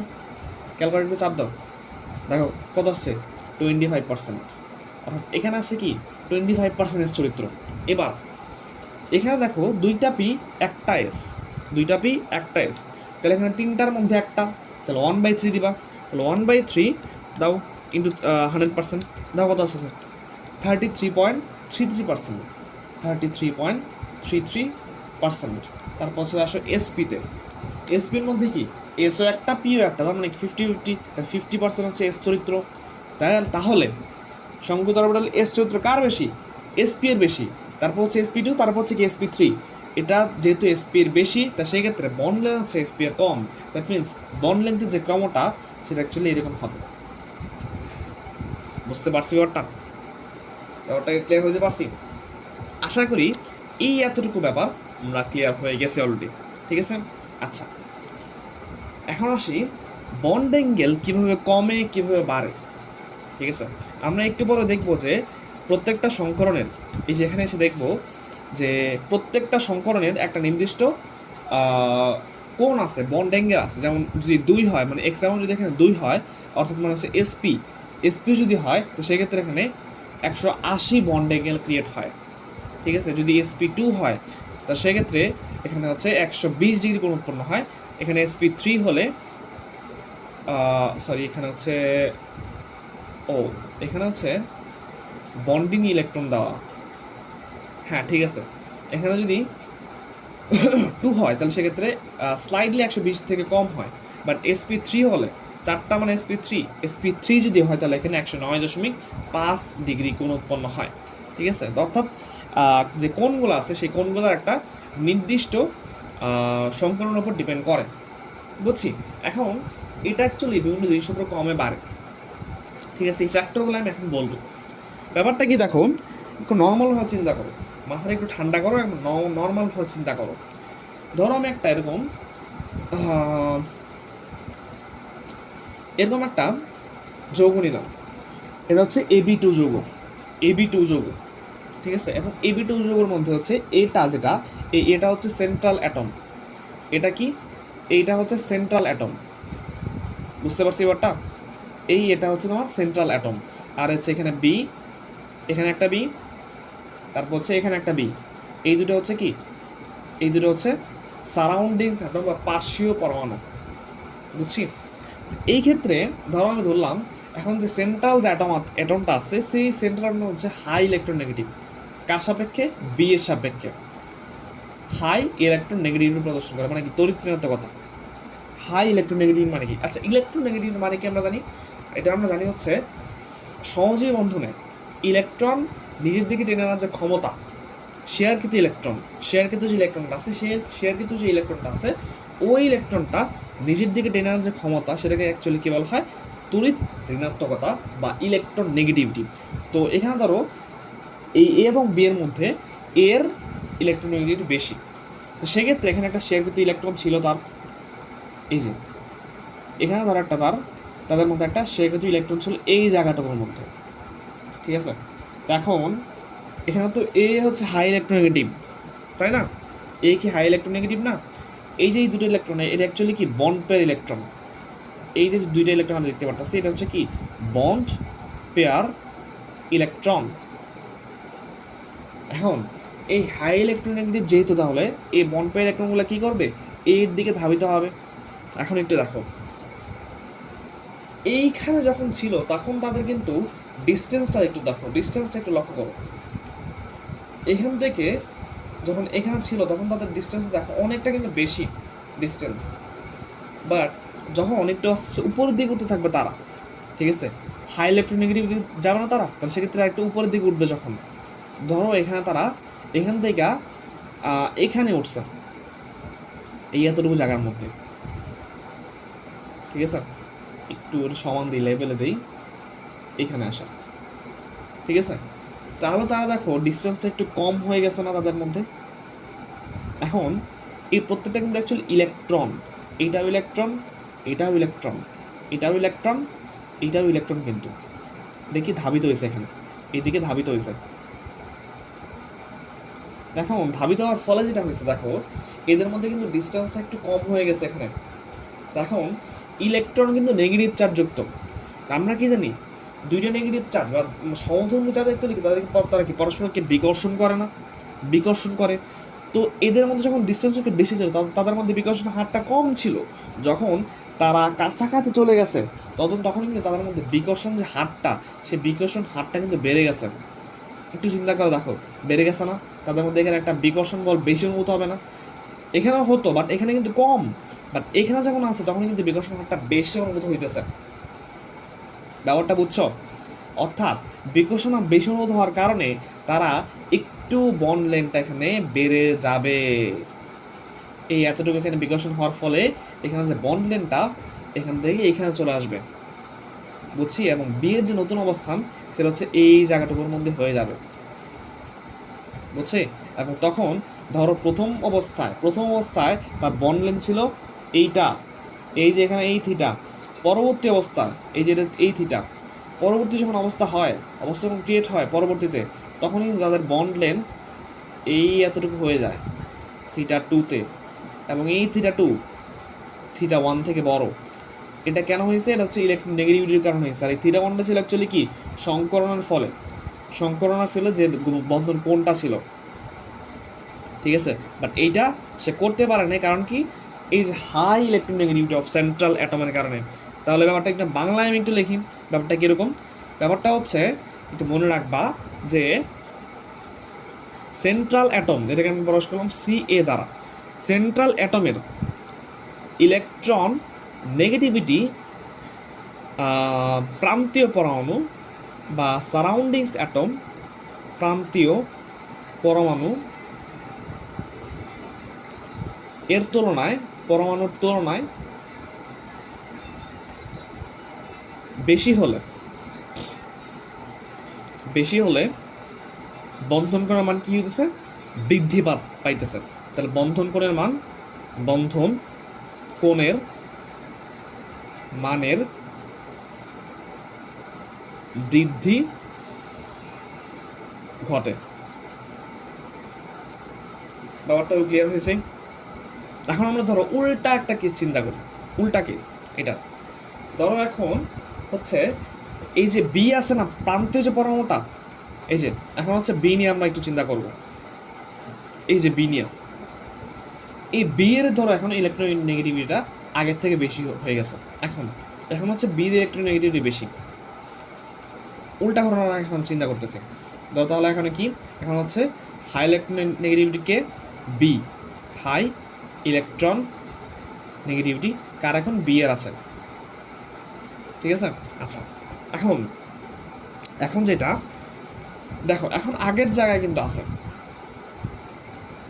বন্ড ইলেকট্রনটা, বন্ধন যে বন্ড পেয়ার যে ইলেকট্রনটা আছে তারা কিন্তু এই জায়গাতেই আছে। এখন তাদের মধ্যে কিন্তু হাই ইলেকট্রনেগেটিভিটি কার মধ্যে আছে? এই বি এর মধ্যে। তাহলে যে শেয়ারকৃত যে ইলেকট্রনটা আছে, শেয়ারকৃত ইলেকট্রন কার দিকে আসবে? বি এর দিকেই আসবে। বুঝতে ব্যাপারটা? বি এর দিকে আসবে কিনা? বি এর দিকে কিন্তু আসবে। এখন বি এর দিকে যখন আসতেছে তখন দেখো তাদের মধ্যে কিন্তু ডিস্টেন্সটা ভালোই আছে, ডিস্টেন্সটা কিন্তু অনেক বেশি, বুঝছি? তো তাদের মধ্যে কিন্তু বিকর্ষণ হবে না তেমন একটা, কিন্তু তাদের মধ্যে ডিস্টেন্সটা অনেক বেশি। তাহলে কি তাদের মধ্যে বিকর্ষণ একটু কম হবে না তুলনায়? মানে যতটুকু হওয়ার কথা ছিল তার থেকে কম হবে। ধরো শেয়ারকৃত ইলেকট্রন কিন্তু এখানে ছিল না। ব্যাপারটা কীরকম, শেয়ারকৃত মূল ইলেকট্রনটা যেটা, সেটা কিন্তু নর্মালি এখানে ছিল, মাঝখানে বা কোনো একটা জায়গায়। ব্যাপারটা বুঝছো? যদি আমি আগেরটার মধ্যে প্রান্তে দিছি একটু বোঝানোর জন্য, কিন্তু মেনলি কিন্তু তাদের মধ্যে মাঝখানে থাকে। এই যে জায়গাটার মধ্যে দেখো, এটা কিন্তু মাঝখানে থাকবে। মাঝখান থেকে কিন্তু তারা বিকর্ষণ কম অনুভূত হচ্ছে এখানে, কিন্তু এখানে এদিকে আসা পড়তেছে ইলেকট্রোনেগেটিভিটি বেশি হওয়ার কারণে। তো তাদের মধ্যে কি ডিস্টেন্সটা বেড়ে যেতেছে না, এখানে বেড়ে যাওয়ার কারণে অ্যাকচুয়ালি কিন্তু তাদের মধ্যে এখানে আকর্ষণের মতো একটা জিনিস ক্রিয়েট হয়েছে, যদিও আকর্ষণ হইতেছে না। বাট এখানে একটু চিন্তা করো, এইখানটার মধ্যে তাদের বিকর্ষণ বেশি হইতেছিল, এইখানটার মধ্যে বেশি কম হইতেছে। তাহলে আগেরটার তুলনায় এখানে কম হইতেছে, তার মানে কি এখানে যতটুকু বন্ধন কোণ ছিল তার থেকে এটা কম হবে না? বুঝতে পারছো? যখন এই এতটুকু ডিস্টেন্সে চলে আসছে তখন তাদের বন্ধন কোণটা আগের থেকে হ্রাস পাবে, এখানে চলে আসবে কিন্তু। বুঝতে পারছো ব্যাপারটা? ক্লিয়ার হয়েছ? আগে আর কিন্তু বন্ধন কোণ ছিল এই যে এইটা θ1, এখন কিন্তু বন্ধন কোণটা চেঞ্জ হয়ে θ2 হয়ে গেছে। কারণ কি, তাদের মধ্যে বিকর্ষণ যে হারটা, সেই বিকর্ষণ হারটা কিন্তু এখানে কম আগের তুলনায়। এই কারণে এখানে কিন্তু θ2টা এখানে কিন্তু কম θ1 থেকে। বুঝতে পারছি ব্যাপারটা? ক্লিয়ার হয়েছে ব্যাপারটা? এখানে কিন্তু θ1 ছিল কি নর্মাল সংকরণ অনুসারে, বাট এখানে ইলেকট্রোনেগেটিভিটির পার্থক্যের কারণে এখানে কিন্তু θ2 হয়ে গেছে, এখন বন্ধন কিন্তু কমে গেছে। ব্যাপারটা বাংলায় যদি লিখে আমি, তাহলে লিখতে পারবো যেরকম যে প্রান্তীয়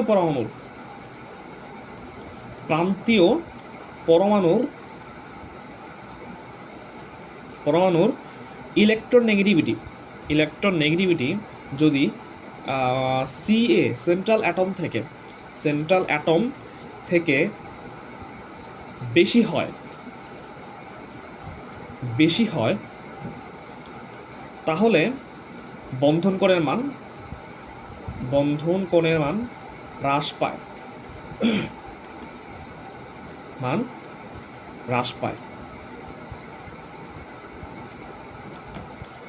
ব্যাপারটা ক্লিয়ার হয়েছি? ঠিক আছে, এখন হচ্ছে আমরা এই এতটুকু ব্যাপারটা আমরা ক্লিয়ার হয়েছে। এখন আমরা কিছু স্টেপ দেখব। বন্ধন কোণ নির্ণয় করার একটা স্টেপ আছে, বন্ধন কোণে ক্রম করার মধ্যে একটা স্টেপ আছে। প্রথমত আমরা যেটা দেখব সেটা হচ্ছে বন্ধন কোণ নির্ণয় করার প্রথম যে স্টেপটা আমরা নেব সেটা হচ্ছে হাইব্রিডাইজেশন চেক করবো। এটা check hybridization of central atom, এটা হচ্ছে আমাদের মেইন কজ থাকবে। আমরা প্রথমত চেক করবে কি হাইব্রিডাইজেশন বা সংকরণ কি, সংকরণের উপর ভিত্তি করে আমরা কি আমরা একটু আগে দেখছি এখানে যে সংকরণের উপর ভিত্তি করে আমরা এখানে কি বন্ধন কোণটা নির্ণয় করে ফেলতে পারবো। বুঝতে পারছি? তো সেক্ষেত্রে সংকরণটা আমাদের মেইনলি ইম্পর্টেন্ট। সংকরণটা নির্ণয় করবো, সংকরণ নির্ণয় করার ফলে আমরা কি বন্ধন কোণটা পেয়ে যাব। প্রথমত আমরা চেক করতেছি কি হাইব্রিডাইজেশন অফ সেন্ট্রাল অ্যাটমগুলা। দেন সেকেন্ড স্টেপ হচ্ছে সেন্ট্রাল যে অ্যাটম আছে সেই সেন্ট্রাল অ্যাটমগুলো যদি সেম হয়, কখন যদি সেম হলে check lone pair electron. Same যদি হয় তো সেক্ষেত্রে তুমি চেক করবা কি লোন পেয়ার ইলেকট্রন চেক করবা। Check lone pair electron. Lone pair electron মানে কি, যে মুক্তযোজী ইলেকট্রনটা আছে, এই মুক্তযোজী ইলেকট্রনের কারণে অ্যাকচুয়ালি কি আমাদের বন্ধন কোণের মানটা হ্রাস বৃদ্ধি পায়। এটা অ্যাকচুয়ালি ভিএসইপিআর থিওরি অনুসারে আসে, এখানে আমরা একটু পরেই পড়বো, সমস্যা নাই। লোন পেয়ার ইলেকট্রন চেক করবো। এখন যদি লোন পেয়ার ইলেকট্রন যখন চেক করবা তখন অ্যাকচুয়ালি কীভাবে চিন্তা করবা, যদি লোন পেয়ার ইলেকট্রন এর পরিমাণটা লোন পেয়ার ইলেকট্রনটা যেটা বেশি হবে, যার ক্ষেত্রে বেশি হবে, যার ক্ষেত্রে লোন পেয়ার ইলেকট্রন মানটা বেশি হবে তার বন্ড অ্যাঙ্গেলটা হ্রাস পাবে। বন্ড অ্যাঙ্গেল তার হ্রাস পাবে, তার ক্ষেত্রে হচ্ছে বন্ড অ্যাঙ্গেলটা হ্রাস পাবে। অর্থাৎ যার লোন পেয়ার ইলেকট্রনটা বেশি হবে তার বন্ড অ্যাঙ্গেল কম হবে। ঠিক আছে, অর্থাৎ লোন পেয়ার ইলেকট্রন যত বাড়বে বন্ড অ্যাঙ্গেলটা তত কমবে। ঠিক আছে, অর্থাৎ সেন্ট্রাল অ্যাটম সেম হয়েছে, তা আমরা লোন পেয়ার চেক করবো। লোন পেয়ার চেক করলে লোন পেয়ার ইলেকট্রন যত বেশি হবে বন্ড অ্যাঙ্গেলটা তত কম হবে। এতটুকু ক্লিয়ার? দেন সেকেন্ড কজে আসি। থার্ড কজ, এটা হচ্ছে, আচ্ছা নাম্বারিংটা একটু এখানে হয়েছে, এটা হচ্ছে একটু ঠিক করে দিই। এটা হবে 2, এটা হবে 3, এটা হবে 4। একটু ঠিক করে দিচ্ছি।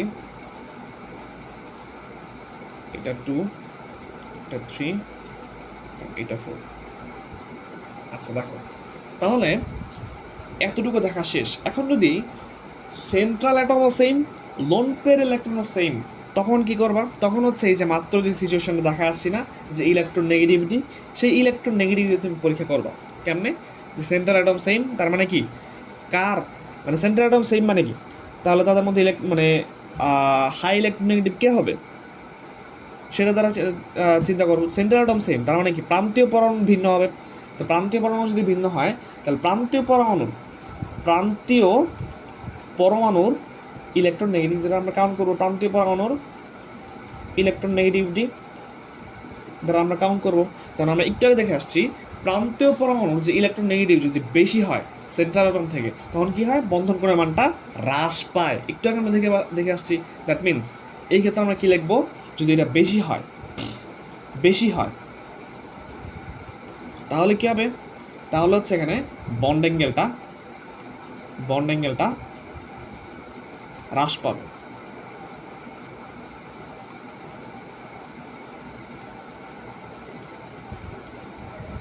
ব্যাপারটা বুঝছি? ঠিক আছে, ক্লিয়ার? আচ্ছা, এটা কীভাবে ব্যাখ্যা করবা? যে আমি যেভাবে ব্যাখ্যা করছি না, ঠিক সেম টু সেম ভাবে এইভাবে ব্যাখ্যা করলে হয়ে যাবে, আর কিছু লাগবে না। এরপর 4 নাম্বারে আসি। Loan pair electron same. এখন হচ্ছে সারাউন্ডিংস অ্যাটম, মানে কি প্রান্তীয় যে অ্যাটমগুলো আছে সেই অ্যাটমগুলো সেম, বাট সেন্ট্রাল অ্যাটমটা হচ্ছে ডিফারেন্ট। তখন কি করবা? একটু চিন্তা করো, 1 মিনিট পজ করে চিন্তা করো, তাহলে কী করবা? চিন্তা করা শেষ? এখন দেখো কী করবা নর্মালি, সেটা হচ্ছে তোমার সেন্ট্রাল অ্যাটম দেখবা। সেন্ট্রাল অ্যাটমের যে ইলেকট্রন নেগেটিভ যার বেশি হবে তার কী হবে? সেন্ট্রাল অ্যাটম এর ইলেকট্রন নেগেটিভিটি যার ক্ষেত্রে বেশি হবে তার ক্ষেত্রে কী হবে? এই যে একটু আগে আমরা দেখে আসছি, যার ক্ষেত্রে বেশি হবে সেন্ট্রাল অ্যাটমের নেগেটিভিটি, ঠিক আছে, প্রান্তীয় পরমাণুর তুলনায় বেশি হলে বন্ধন কোণের মান কী হয়? বৃদ্ধি পায়। দ্যাট মিনস সেন্ট্রাল অ্যাটম যদি ইলেকট্রন নেগেটিভ বৃদ্ধি পায় তখন কি হয়? তখন হচ্ছে বন্ড অ্যাঙ্গেলের মানটাও বৃদ্ধি পায়।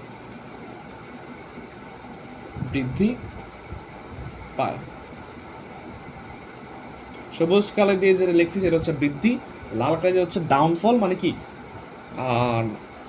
হ্রাস পায়। ব্যাপারটা ক্লিয়ার হয়েছি? এই এতটুকু জিনিস জানার মাধ্যমে তুমি বন্ড অ্যাঙ্গেলের সব কিছু পারো, ঠিক আছে? খুব সহজ হয়ে যাবে এখন এই কয়েকটা জিনিস জানার মাধ্যমে। এখন হচ্ছে যেটা দেখবা সেটা হচ্ছে ভিএসইপিআর থিওরি। এটা অলরেডি এখান থেকে দেখে আসছে, লোন পে এখন বাড়লে বন্ড অ্যাঙ্গেল কমে যাবে, বাট এরকমই।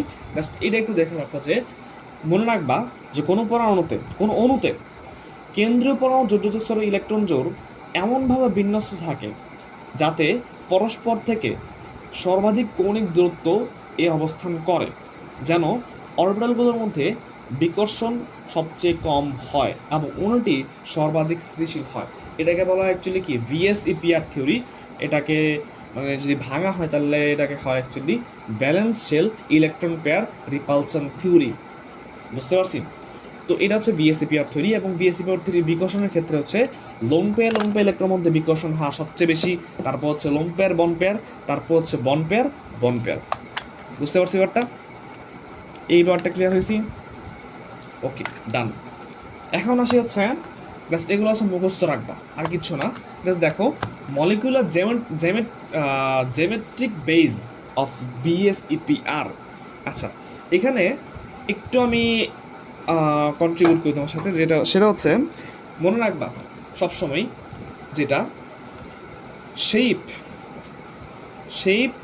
বা আকৃতি সবসময় হচ্ছে সবসময় না, সরি, আকৃতি হচ্ছে সাধারণ জ্যামিতিক গঠন হতে পারে। শেপ ইজ ইকুয়াল টু সাধারণ বা কমন। কোনটার কমন? ধরো SP3 সংকরণ, তো সেই ক্ষেত্রে হচ্ছে তোমার চতুস্তলকীয় হবে। SP3 সংকরণ দ্যাট মিনস কি চতুস্তলকীয় বা টেট্রাহেড্রাল হবে। কখন? সাধারণ জ্যামিতিক গঠনে। তো এটা সেম হবে, শেপ বা আকৃতি এবং সাধারণ জ্যামিতিক গঠন এটা সেম হবে যখন লোন পেয়ার যে ইলেকট্রনটা আছে, লোন পেয়ার ইলেকট্রনটা যখন 0 হবে, তখন অ্যাকচুয়ালি কি শেপ এবং আকৃতি সেম হবে। ব্যাপারটা বুঝছি? ক্লিয়ার? এখন শেপ এবং হচ্ছে জ্যামিতিক গঠন দুটো সেম হবে না, ইকুয়াল নয়। সাধারণ জ্যামিতিক গঠন দুটো সেম নয় কখন? যখন লোন পেয়ার যে ইলেকট্রনটা আছে এইটা যখন 0 হবে না, অর্থাৎ 0 থেকে 0 হবে না মানে কি 0 থেকে বড় হবে। 0 থেকে বড় হবে, ছোটো হতে পারো না, তার মানে কি 0 থেকে বড় হবে। যখন বড় হবে তখন অ্যাকচুয়ালি কি তাদের সাধারণ জ্যামিতিক গঠন থাকবে না। অর্থাৎ SP3 ক্ষেত্রে টেট্রাহেড্রাল হওয়ার কথা যদি সাধারণ জ্যামিতিক গঠন এবং SP3 হওয়ার কথা যখন লোন পেয়ার ইলেকট্রন 0 হবে। যদি এর থেকে বেশি হয় তখন অ্যাকচুয়ালি কি SP3 ক্ষেত্রে টেট্রাহেড্রাল হবে না। এই যে দেখো এখানে 2 এর ক্ষেত্রে অ্যাকচুয়ালি লোন পেয়ার ইলেকট্রন তেমন একটা হয় না, এই কারণে এখানে তোমার হচ্ছে SP এর ক্ষেত্রে লিনিয়ার বা সরলরৈখিক হয়ে থাকে নর্মালি। যদি 3 হয় তখন অ্যাকচুয়ালি যখন 0 লোন পেয়ার ইলেকট্রন থাকে তখন সবসময় ক্ষেত্রে ট্রাইগোনাল প্লেনার হয়ে থাকে। যদি একটা ইলেকট্রন থাকে তখন বেন্ড শেপ হয়ে যায় তাদের ক্ষেত্রে, বেন্ড শেপ। বুঝতে পারছি? 4টা ইলেকট্রন চারটা SP3 যখন হয় তখন অ্যাকচুয়ালি লোন পেয়ার ইলেকট্রন যদি না থাকে তখন অ্যাকচুয়ালি এরা টেট্রাহেড্রাল আকৃতি ধারণ করে। টেট্রাহেড্রাল, এই যে দেখো যখন একটা লোন পেয়ার ইলেকট্রন এসে গেছে তখন কিন্তু এদের আকৃতি কিন্তু টেট্রাহেড্রাল না, সাধারণ জ্যামিতিক গঠন না, তখন কিন্তু তাদের ট্রাইগোনাল পিরামিডাল হয়ে গেছে। দুইটা হলে বেন্ট হয়ে যায়। এরকম SP3D এর ক্ষেত্রে হয়, SP3D2 এর ক্ষেত্রে হয়। দেখছো ব্যাপারটা কীরকম? এই স্লাইডটা একটু ভালোভাবে পড়ে নিবা, এটা মুখস্থের বিষয়, একটু ভালোভাবে মুখস্থের মতো করে নিবা, জাস্ট কয়েকবার দেখলেই মুখস্থ হয়ে যায়, ঠিক আছে? তারপর হচ্ছে এই স্লাইডটার মধ্যে যে এক্সাম্পলগুলো দেওয়া আছে সেই এক্সাম্পলগুলো খুব বেশি ইম্পর্টেন্ট। এই যে এখানে যে এক্সাম্পলগুলো আছে প্রত্যেকটা ইম্পর্টেন্ট। দেখো BaCl2 ক্ষেত্রে মনে রাখো সবসময় 180 ডিগ্রি, BF3 ক্ষেত্রে 120 ডিগ্রি, এবং এদের যে আকৃতিগুলো ট্রাইগোনাল প্লেনার, ঠিক আছে, এগুলো মনে রাখবা। তারপর হচ্ছে SO2 এর ক্ষেত্রে ট্রাইগোনাল প্লেনার, CH4 এর ক্ষেত্রে টেট্রাহেড্রাল বা চতুস্তলকীয়, NH3 এর ক্ষেত্রে টেট্রাহেড্রাল হওয়ার কথা ছিল, বাট এখানে দেখো একটা লোন পেয়ার ইলেকট্রন আসার কারণে এটা অ্যাকচুয়ালি হয়ে যায় কি ট্রাইগোনাল পিরামিডাল হয়ে যায়, মানে কি ত্রিভুজাকার পিরামিডীয় হয়ে যায় আর কি অ্যাকচুয়ালি। বুঝতে পারছো? এবং এই যে বন্ড অ্যাঙ্গেলে কিন্তু হ্রাস পায়, 107.5 ডিগ্রি হয়ে যায়। কেন? লোন পেয়ার ইলেকট্রন কিন্তু একটা এসে গেছে এই কারণে। বুঝতে পারছি? লোন পেয়ার ইলেকট্রন আসার কারণে অ্যাকচুয়ালি কি এখানে বন্ড অ্যাঙ্গেলটা আমরা কি দেখছি, লোন পেয়ার ইলেকট্রন যখন এসে যায় তখন অ্যাকচুয়ালি কি হয়, বন্ড অ্যাঙ্গেল হ্রাস পেয়ে যায়। তো লোন পেয়ার ইলেকট্রন এখানে এসে গেছে NH3 এর ক্ষেত্রে, এই কারণে কি বন্ড অ্যাঙ্গেলটা এখানে হ্রাস পেয়ে 107.5 হয়ে গেছে। তারপরে এখানে দুইটা আসছে আরও কম হয়েছে, এখানে 104.5।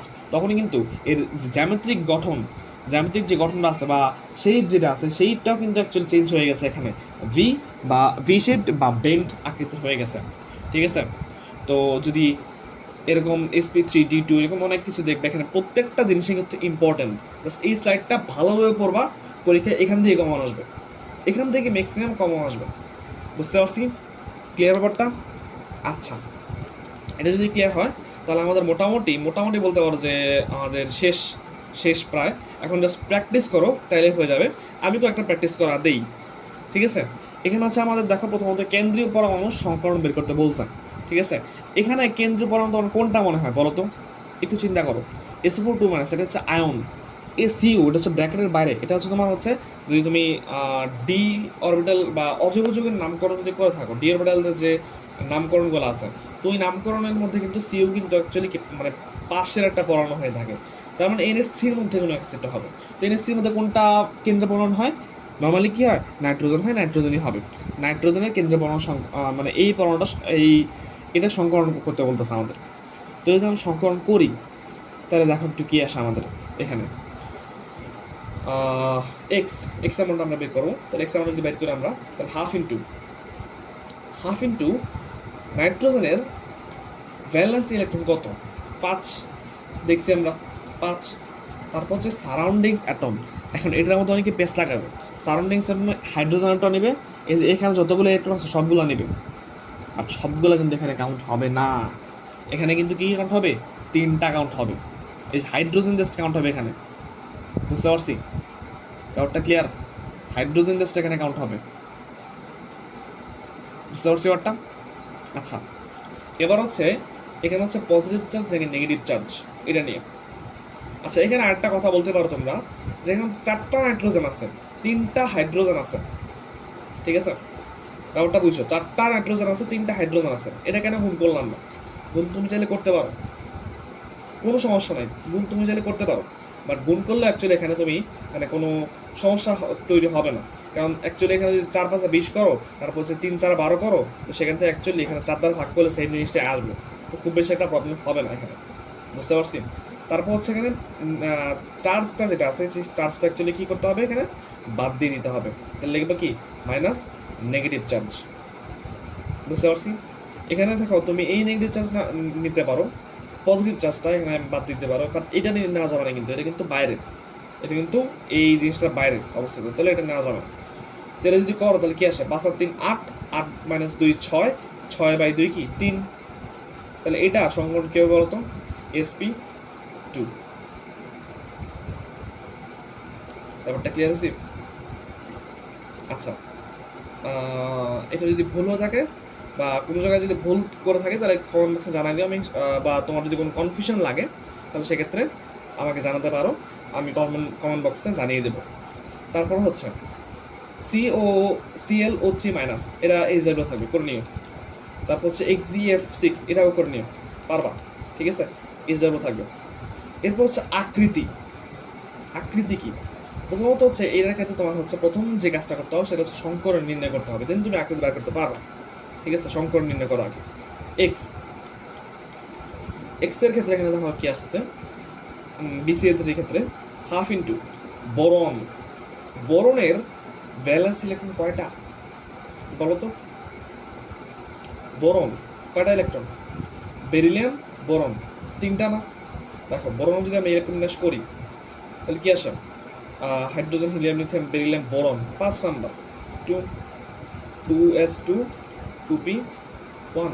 তাহলে কি 3টা ভ্যালেন্স ইলেকট্রন না? এই যে 3টা বসা দিল, 3 প্লাস সারাউন্ডিংস অ্যাটম 3টা, বা সারাউন্ডিংস অ্যাটম না, অ্যাকচুয়ালি মোনোভ্যালেন্ট অ্যাটম নিবা, 3টা মোনোভ্যালেন্ট অ্যাটম, চার্জ নাই, ক্লোজড, 6/2 3। তার মানে কি ধর কি SP শেপ।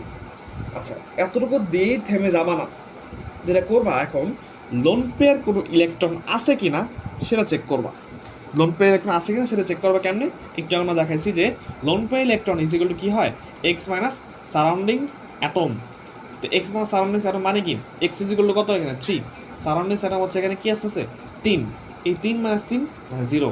তার মানে কি কোনো লোন পেয়ার ইলেকট্রন নাই। আর এসপির ক্ষেত্রে এসপির ক্ষেত্রে এর আকৃতি হয় কি সরল রৈখিক বা লিনিয়ার, সরল রৈখিক বা লিনিয়ার হয়। এই যে একটু আগে আমরা দেখে আসছি এখানে এসপির ক্ষেত্রে সরল রৈখিক বা লিনিয়ার হয়ে থাকে।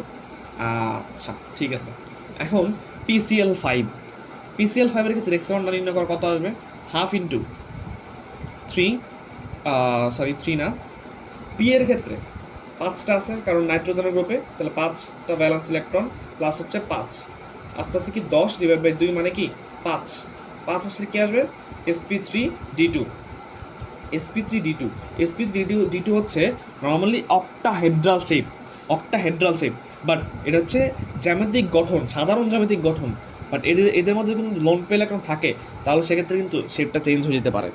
দেখুন লোন পেয়ার ইলেকট্রন আছে কিনা সেটা দেখার বিষয়।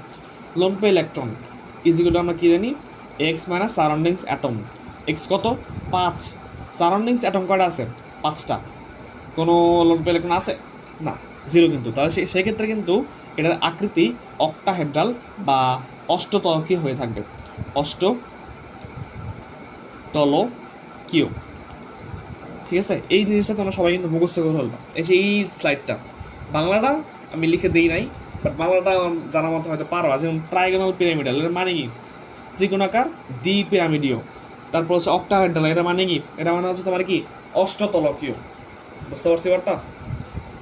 আচ্ছা, তো মোটামুটি এই এতটুকুর মধ্যেই তোমার হচ্ছে কাভার হয়ে যাবে। আমি এখন গতানুগতিক কয়েকটা কোয়েশ্চেন আছে যেটা আমি স্লাইডে অ্যাড করি নাই, বাট আমি একটু লিখে দিচ্ছি।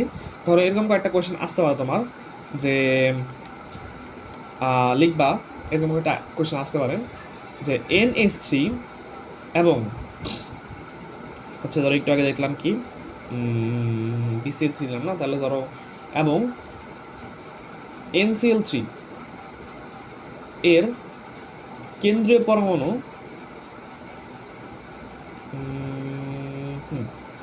কেন্দ্রীয় পরমাণু একই গ্রুপের হওয়া সত্ত্বেও, একই রকম, একই গ্রুপের না, অ্যাকচুয়ালি একই রকম, একই হওয়া সত্ত্বেও, একই হওয়া সত্ত্বেও, বন্ধন কোণের পার্থক্য তৈরি হয় কেন, বন্ধন কোণের পার্থক্য হয় কেন, কেন বলতো, কেন এটা বলতো। এখানে central atom same, nitrogen nitrogen, but এখানে দেখো পার্শ্বীয় যে পরমাণুটা এখানে আছে H3, এখানে আছে Cl3, এখানে Cl এর কিন্তু মানে ইলেকট্রোনেগেটিভিটি বেশি, Cl এর মধ্যে ইলেকট্রোনেগেটিভিটি হাই, হাই কিন্তু ইলেকট্রোনেগেটিভিটি, আমি একটু অন্য করে যদি লেখায় বোঝাই তাহলে বুঝতে পারবা। এখানে হাই ইলেকট্রোনেগেটিভ কিন্তু Cl এর, মানে ক্লোরিনের কিন্তু হাই ইলেকট্রোনেগেটিভ, কার থেকে H থেকে।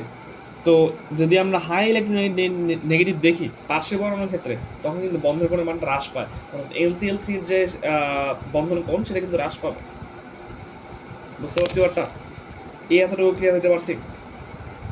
আচ্ছা, যেমন ধরো আরেকটা যদি কোয়েশ্চেন দেই যে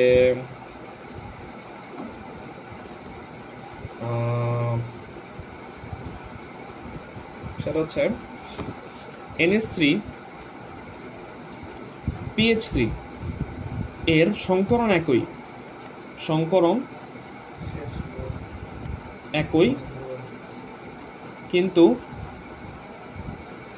বন্ধন কোণ ভিন্ন কেন, বন্ধন কোণ ভিন্ন কেন, ভিন্ন কেন, কেন বলতো, ঠিক সেম টু সেম ভাবে এটার মধ্যে কি সেন্ট্রাল অ্যাটমটা ভিন্ন এবং সেন্ট্রাল অ্যাটমের ইলেকট্রোনেগেটিভিটির যে পার্থক্য সেটার কারণে অ্যাকচুয়ালি কি এটা হয়ে থাকে। তো এইটুকু ব্যাপার তোমাদের যদি ক্লিয়ার হয়ে থাকে, আমি আশা করছি তোমাদের সংকরণ নিয়ে আর কোনো প্যাচ লাগবে না। জাস্ট এই যে এই স্লাইডটুকু যেটা আছে, এই যে এই স্লাইডটা আর হচ্ছে এই স্লাইডটা, জাস্ট একটু চোখ বোলাবা, মুখস্থ করে ফেলবা, জাস্ট কয়েকবার চোখ বোলালে অ্যাকচুয়ালি মুখস্থ হয়ে যায় এটা, ঠিক আছে, এটা কোনো ব্যাপারই না।